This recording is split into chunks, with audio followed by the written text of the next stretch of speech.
हरे कृष्ण। तो इसमें 2.38 2.39 भगवत गीता दूसरा अध्याय अ, और 39वां श्लोक 39th श्लोक इसको निकाल सकते हैं। तो हम इसको आज पढ़ेंगे और इसका समझने की कोशिश करेंगे। एषा ते विहिता सांख्ये एषा ते भीता साङ्ख्ये बुद्धिर्योगे त्वइमं शृणु। बुद्धिर्योगे त्वां शृणु। बुद्धया युक्तो यया पार्थ बुद्धया युक्तो यया पार्थ कर्मबन्धं प्रहस्यसि। कर्मबन्धं प्रहस्यसि। एषा ते विहिता सांख्ये एषा ते विहिता साङ्ख्ये बुद्धिर्योगे त्वमिमं शृणु। बुद्धिर्योगे त्वं शृणु। बुद्धया युक्तो यया पार्थ बुद्धिया युक्तो यया पार्थ कर्मबन्धं प्रहस्यसि। कर्मबन्धं प्रहस्यसि। एतास्ते विहिता सांख्ये एषा ते विहिता साङ्ख्ये बुद्धिर्योगे त्वइमं शृणु। बुद्धिर्योगे त्वं शृणु। बुद्धया युक्तो यया पार्थ बुद्धया युक्तो यया पार्थ कर्मबन्धं प्रहस्यसि। कर्मबन्धं प्रहस्यसि। यहाँ मैंने यहाँ मैंने विश्लेषिक अध्ययन वैश्लेषिक अध्ययन सांख्य द्वारा सांख्य द्वारा इस ज्ञान का वर्णन किया है। इस ज्ञान का वर्णन किया है। अब निष्काम भाव से अब निष्काम भाव से कर्म करना बता रहा हूँ, कर्म करना बता रहा हूँ। उसे सुनो। उसे सुनो। हे पृथापुत्र, हे प्रतापुत्र, यदि तुम ऐसे ज्ञान से कर्म करोगे यदि तुम इसे ज्ञान से कर्म करोगे तो तुम कर्मों के बंधन से तो तुम कर्मों के बंधन से अपने को मुक्त कर सकते हो।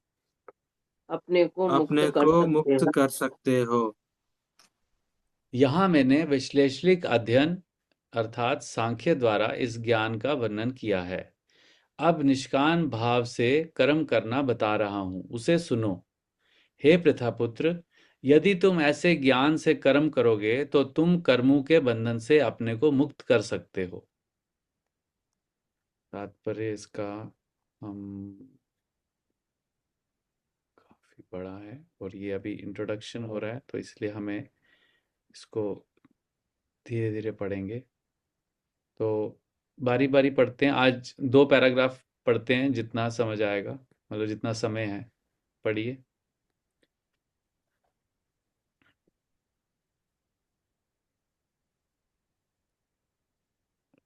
वैदिक कोश निरुक्ति के अनुसार सांख्य का अर्थ है विस्तार से वस्तुओं का वर्णन करने वाला, तथा सांख्य उस दर्शन के लिए प्रयुक्त मिलता है जो आत्मा की वास्तविक प्रकृति का वर्णन करता है।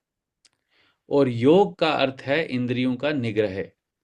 अर्जुन का युद्ध ना करने का प्रस्ताव इंद्रिय तृप्ति पर आधारित था। वह अपने प्रधान कर्तव्य को भुलाकर युद्ध से दूर रहना चाहता था, क्योंकि उसने ये सोचा कि धृतराष्ट्र के पुत्रों अर्थात अपने बंधु बांधवों को परास्त करके राज्य भोग करने की अपेक्षा अपने संबंधियों तथा स्वजनों को ना मारकर वह अधिक सुखी रहेगा। दोनों ही प्रकार से मूल सिद्धांत तो इंद्र तृप्ति था।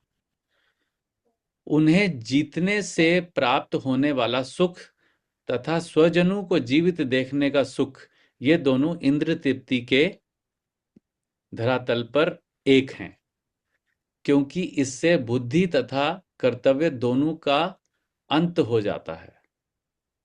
अतः कृष्ण ने अर्जुन को बताना चाहा कि वह अपने पितामह के शरीर का वध करके उनके आत्मा को नहीं मारेगा।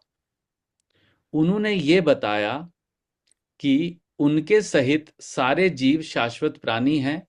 वह भूतकाल में प्राणी थे, वर्तमान में भी प्राणी रूप में हैं और भविष्य में भी प्राणी बने रहेंगे, क्योंकि हम सब शाश्वत आत्मा हैं। हम विभिन्न प्रकार से केवल अपना शारीरिक परिधान वस्त्र बदलते रहते हैं और इस भौतिक वस्त्र के बंधन से मुक्ति के बाद भी हमारी पृथक सत्ता बनी रहती है।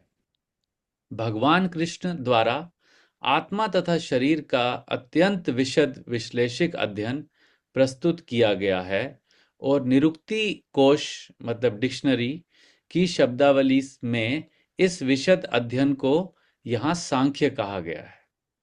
तो यहाँ पर प्रभुपाद जी उसको डिफाइन कर रहे हैं कि सांख्य क्या है।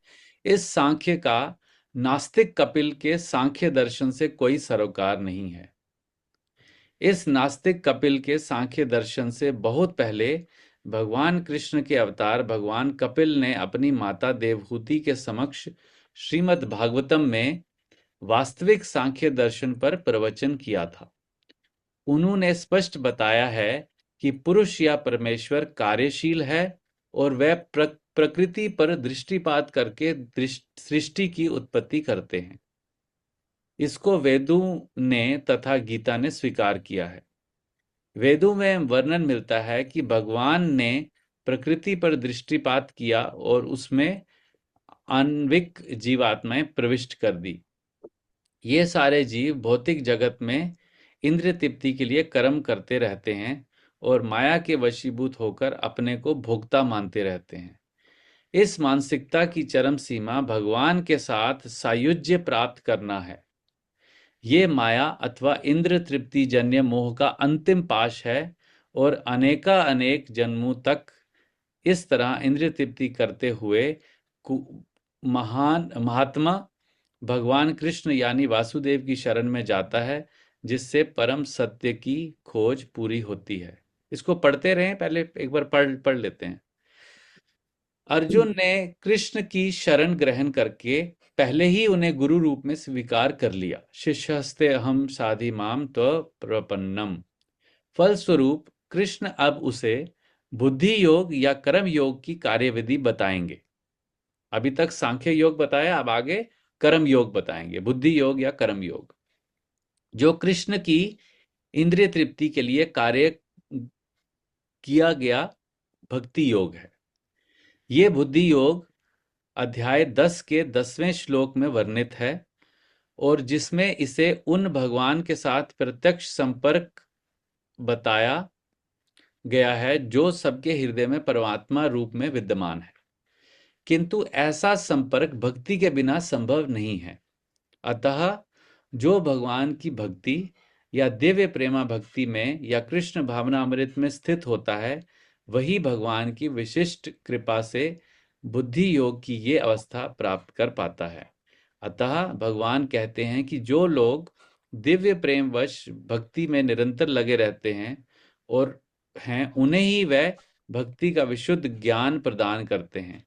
इस प्रकार भक्त सरलता से उनके चिदानंदमय धाम में पहुंच सकते हैं। तो ये हमने जो पढ़ा, तो एक बार मंगलाचरण करते हैं। ओम अज्ञानतिमिरन्धस्य ज्ञानञ्जनशलाकया चक्षुरुन्मीलितं येन तस्मै श्रीगुरवे नमः। श्रीचैतन्य मनोभीष्टं स्थापितं येन भूतले स्वयं रूपः कदा मह्यं ददाति स्वपदान्तिकम्।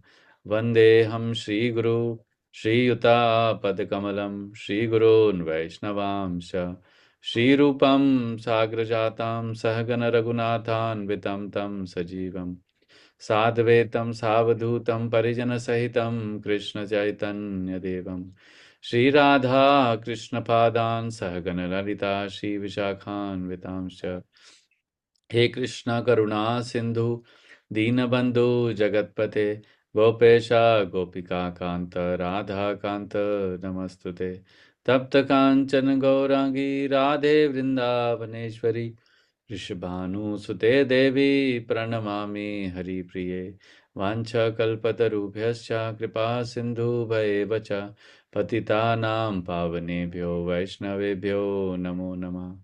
जय श्री कृष्ण चैतन्य प्रभु नित्यानंद श्री अद्वैत गदाधर शिवासादि गौर भक्त वृंद।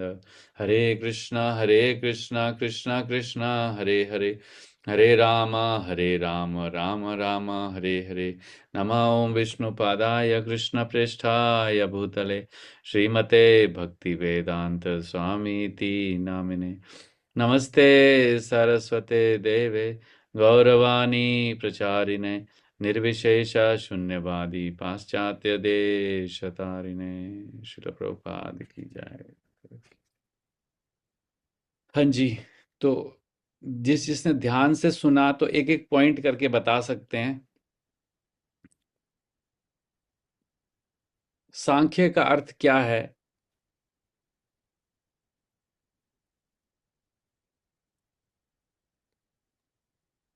सांख्य का मतलब प्रभु जी आत्मा का डिटेल्ड एक्सप्लेनेशन, विस्तार में वर्णन। हम्म, कभी तो योग को बोलते हैं कृष्ण से कनेक्ट करना, यहाँ योग का अर्थ है इंद्रियों को कंट्रोल करना। तो योग के बहुत सारे मीनिंग है। हाँ, योग संस्कृत। मीन्स कृष्ण से जुड़ना भी, योग मीन्स आत्म संयम जिसे इंद्रिय ग्रहण निग्रह कहा गया है, हम्म, वो भी है। हम्म। तो एनालिटिकल जो स्टडी है ना, जब हम किसी चीज की एनालिटिकल स्टडी किसी की एनालिटिकल स्टडी करते हैं, मतलब डिटेल में उसका विस्तार से उसका वर्णन करते हैं, डिटेल में जाते हैं, that is Sankhya. Analytical study of anything is Sankhya Yoga, Sankhya दर्शन और सांख्य योग वटेवर। तो यहां पर अभी तक 2:13 से लेकर 2:38 तक भगवान ने अर्जुन को आत्मा और शरीर के बारे में का एनालिसिस करके बताया कि आत्मा और शरीर कैसे अलग अलग है, दोनों अलग अलग है। और आत्मा की क्वालिटीज बताई और शरीर की क्वालिटीज बताई कि शरीर उसका नाश हो जाता है, आत्मा का कभी नाश नहीं होता। मतलब जो भी हमने सारा पढ़ा तो वो पूरा उन्होंने डिटेल में बताया, उसकी क्वालिटीज बताई और फिर उसको एनालाइज किया और फिर लास्ट में कंक्लूड किया कि क्योंकि शरीर कभी शरीर हमेशा चेंज होता है और आत्मा कभी होती नहीं, इसलिए तुम शरीर की चिंता किए बगैर जो है युद्ध करो। तो लास्ट में 3-4 वर्सेस में कंक्लूड किया। तो अब ये जो अर्जुन का जो युद्ध ना करने का कारण क्या था, ये पॉइंट बहुत अच्छा यहाँ पर प्रभुपाद जी ने लिखा है कि अर्जुन का जो इनिशियल में स्टार्टिंग में जो अर्जुन का कारण क्या था कि मैं युद्ध नहीं करूंगा, दो तरीके से वो देख रहा था कि एक तो मेरे को अपने परिवारजनों को मारना पड़ेगा, तो मैं उनको खो दूंगा, तो मतलब उसमें मुझे खुशी नहीं मिलेगी अगर मैं उनको खो दूंगा, तो वो भी अपनी इंद्रियों की खुशी के लिए कर रहा था। उसके बाद कि अगर वो जीवित रहेंगे तो उससे भी अर्जुन की इंद्रियों को सुख मिलेगा कि हाँ, मैं तो चलो जंगल में चला गया, मैं तो भीख मांग के रह रहा हूँ, फल फूल खा के रह रहा हूँ, लेकिन मेरे परिवारजन जो हैं वो वहाँ खुश हैं। तो दोनों दोनों तरीके से वो अपनी इंद्रिय तृप्ति ही उसका कारण था, मतलब जो उसका गोल था वो था। यहाँ लिखा है उन्हें जीतने से प्राप्त होने वाला सुख तथा स्वजनी को जीवित देखने का सुख, ये दोनों इंद्रिय तृप्ति के धरातल पर एक हैं, क्योंकि इसे बुद्धि तथा कर्तव्य दोनों का अंत हो जाता है। क्योंकि शरीर के लेवल पे है तो इसलिए बुद्धि और कर्तव्य दोनों, जैसे हमने पहले देखा कि अर्जुन का जो कर्तव्य है एज ए क्षत्रिय वो भी उसने छोड़ दिया। और वो बुद्धि के बदले अपने मन से काम काम ले रहा था, है ना, माइंड से काम ले रहा था। तो ये चीज जब फिर यहाँ पर प्रभुपाद जी उसी को बता रहे हैं कि आ, हम अलग अलग कि जो सांख्य फिलॉसफी को ही थोड़ा सा समराइज कर दिया उन्होंने कि वर्तमान में भी प्राणी रूप में है, भविष्य में भी प्राणी बने रहेंगे, क्योंकि हम सब शाश्वत आत्मा हैं। ये हमने उसमें पढ़ा पूरा। तो ये जो कपिल देव हैं, जो देवहूति माता के जो बेटे हैं, जो भगवान के अवतार हैं, उन्होंने वास्तविक सांख्य दर्शन दिया, जो हम तीसरे स्कंद में, भागवतम के तीसरे स्कंद में देवहूति माता को जब भगवान कपिल देव उपदेश देते हैं, तो वो जो सांख्य दर्शन है उसको यहाँ प्रभुपाद जी रेफर कर रहे हैं कि भगवान कृष्ण ने भी वही सेम सांख्य दर्शन, जो सांख्य फिलॉसफी है, वो अभी यहाँ पर अर्जुन को बताई कि शरीर और आत्मा का भेद बताया। और ये जो फिलॉसफी है जो कपिल देव, भगवान कपिल देव वाली, उसको वेदों और गीता ने सबने स्वीकार किया है। वेदों में वर्णन मिलता है कि भगवान ने प्रकृति पर दृष्टिपात किया और उसमें आवनिक जीवात्माएं प्रविष्ट कर दी। तो ये जो क्रिएशन का जो पार्ट है श्रीमद् भागवतम में, कि भगवान ने कैसे सृष्टि की रचना की, वो उसको यहाँ पर प्रभुपाद जी रेफर कर रहे हैं कि जैसे अगर किसी बच्चे का जन्म होता है, तो वो जो प्रोसेस, उस जन्म का जो प्रोसेस है, वैसा प्रोसेस से भगवान ने सभी जीवों को बनाया नहीं है, सिर्फ उन्होंने दृष्टिपात किया है, जो मटेरियल एनर्जी है उस पर दृष्टिपात किया है, और उसमें उसमें सब सब इम्प्रेग्नेट हुए, हम सब जीवात्मा। तो ये माया अथवा इंद्रिय तृप्ति जन्य मोह का अंतिम पाश है। तो यहाँ पर बताते हैं कि कभी कभी क्या होता है कि highest level of sense gratification क्या है, कि ये मानसिकता की चरम सीमा भगवान के साथ सायुज्य प्राप्त करना, कि भगवान के जैसा बन जाना। ये लाइन जो है, सायुज्य प्रभु जी, मुक्ति 5 तरह की है, उसमें हमने ये डिस्कस किया था, ये कृष्णा बुक में है। सायुज्य का मतलब होता है भगवान में लीन हो जाना, जैसे राधा रानी हुई थी। तो सायुज्य जो है मुक्ति की एक्सट्रीम लेवल है। हाँ मुक्ति की 5 टाइप्स कृष्णा बुक में हमने पढ़ी, हाँ जिसमें जी, सायुज्य जो है वो टॉप मोस्ट है। हाँ, वो बिल्कुल सही है, 5 टाइप की है। लेकिन यहाँ पर जो प्रभुपाद जी रेफर कर रहे हैं कि एक भौतिक व्यक्ति के लिए सबसे जो highest level of sense gratification क्या है, कि वो भगवान के जैसा बन जाए। वो भगवान के जैसा बनना चाहता है। ये भी एक तरीके से इंद्रिय तृप्ति का ही हाईएस्ट लेवल है। लिखा है ना, ये माया अथवा इंद्रिय तृप्ति जन्य मोह का अंतिम पाश है, और अनेक एक जन्मों तक इस तरह इंद्रिय तृप्ति करते हुए कोई महात्मा भगवान यानी वासुदेव की शरण में जाता है। तो ये जो ऐसा स्टेज जो है कि भगवान के जैसा सायुज्य, मतलब सेम रूप भगवान के जैसा मिल जाता है, तो उसमें भी उस वो भी किसी व्यक्ति की इच्छा होती है कि वहां तक पहुंच जाए। ठीक है। तो अर्जुन ने कृष्ण की शरण ग्रहण करके पहले ही उन्हें गुरु रूप में स्वीकार कर लिया है।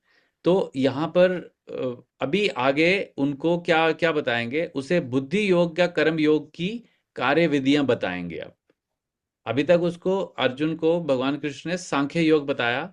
अभी ये बताएंगे आगे, जो आगे वाले श्लोक आएंगे, कि अब बुद्धि से, मतलब बुद्धि से कैसे कार्य करना है, और बुद्धि से मतलब भगवान के लिए कैसे कार्य करना है। लेकिन जो हम बोलते हैं ना, कर्म कर फल की चिंता मत कर। तो जो भगवत गीता का 3rd चैप्टर है, वो इसी, उसका टॉपिक ही यही है, कर्म योग। तो उसी को यहाँ पर गीता सार में भगवान ने पहले बहुत ब्रीफ में बताया, फिर आगे उसको डिटेल में बताया आगे। तो ये बुद्धि योग, ये इसको बुद्धि योग इसलिए बोला जाता है क्योंकि कर्म योग अगर विदाउट इंटेलिजेंस किया जाए, तो वो कर्म बंधन में हमें फंसा लेता है। लेकिन अगर कर्म भी हम बुद्धि से करते हैं, तो उसको बुद्धि योग बोलते हैं। तो इसलिए कर्म योग या बुद्धि योग एक ही है। कर्म योग या बुद्धि योग, इसलिए ये एक है। ठीक है। तो किंतु ऐसा संपर्क भक्ति के बिना संभव नहीं है। तो मतलब भगवान के लिए कर्म करना, भगवान के लिए कर्म करना without any result, expectation, result का एक्सपेक्टेशन करना, वो भक्ति के बिना संभव नहीं है। अतः जो भगवान की भक्ति या दिव्य प्रेम भक्ति या कृष्ण भावना में स्थित होते हैं, वही भगवान की विशिष्ट कृपा से बुद्धि योग की ये अवस्था प्राप्त कर सकते हैं कि वो कर्म जो कर रहे हैं वो भगवान के लिए करेंगे।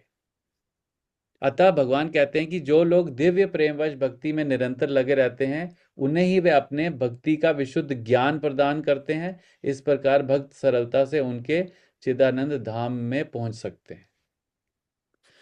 तो ये थोड़ा सा फिलोसफिकल है, लेकिन इसको कैसे समझ सकते हैं? अभी तक भगवान को अर्जुन ने सांख्य दर्शन दिया, सांख्य फिलॉसफी दिया, आत्मा और शरीर का भेद दिया, और अब अर्जुन को बताएंगे कि तुम बुद्धि से ऐसा कर्म कैसे कर सकते हो जिसमें तुम्हें कर्म बंधन से तुम फंसोगे नहीं।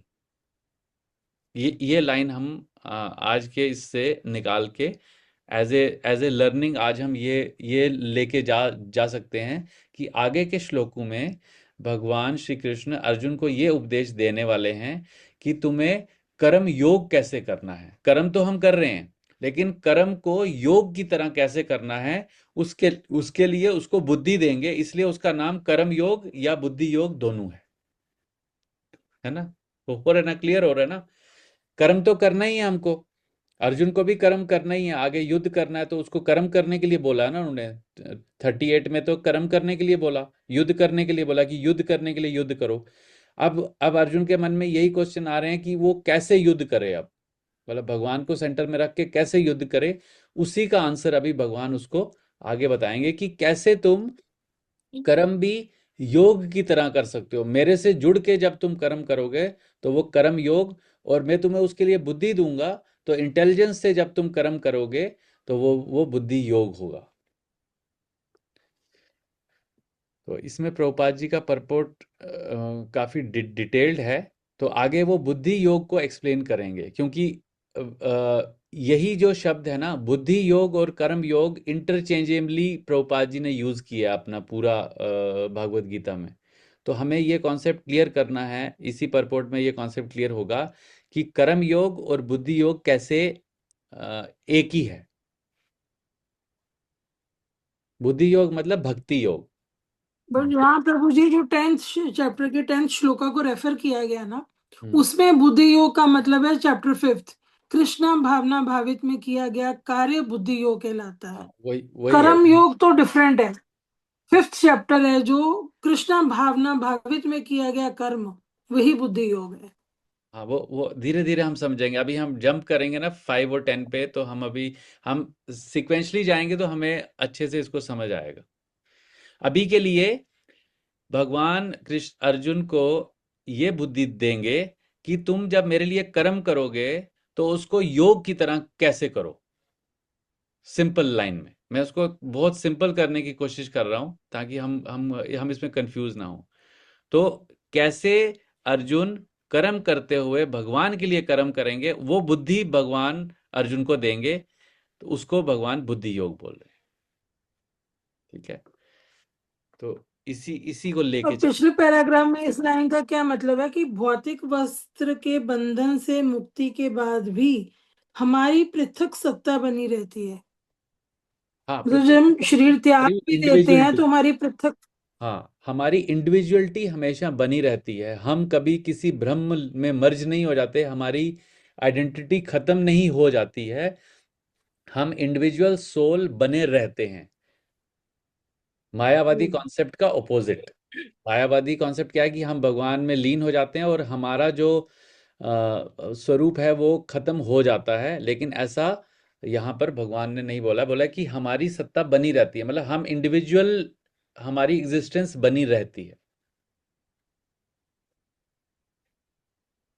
नित्यो नित्यानाम, है ना, नित्यो नित्यानाम, ये जो श्लोक है उसमें बताते हैं चेतन कि चेतना नाम। हाँ, चेतनस चेतना नाम एको विदधाति कामो, उसकी हमेशा आप लोग सब अलग हो और मैं भी अलग हूं, लेकिन जो भगवान है वो सबका पालन करता है। तो हमारी हमारी अलग से आइडेंटिटी हमेशा बनी रहती है, और भगवान, जैसे भगवान की अलग आइडेंटिटी है, ऐसे हमारी भी अलग से जीवात्मा की आइडेंटिटी बनी रहती है। इसका मतलब है कि हमारी सत्ता बनी रहती है। ठीक है। ठीक है, तो इसको आज हम अभी हम यहीं स्टॉप करते हैं, क्योंकि ये थोड़े से कॉन्सेप्ट फिलोसफिकली हैं, तो इसको धीरे धीरे करके समझेंगे। तो आज की लाइन क्या है कि भगवान ने अर्जुन को सांख्य फिलॉसफी बताई, अब आगे जाके उनको कर्म योग कैसे करना है उसके लिए बुद्धि देंगे। तो ताकि वो जब कर्म करें, युद्ध करें, तो वो कैसे भगवान के लिए योग, एज ए योगा की तरह वो युद्ध युद्ध करें। बस इतना सा लाइन हमको आज समझ के जाना। हरे कृष्णा।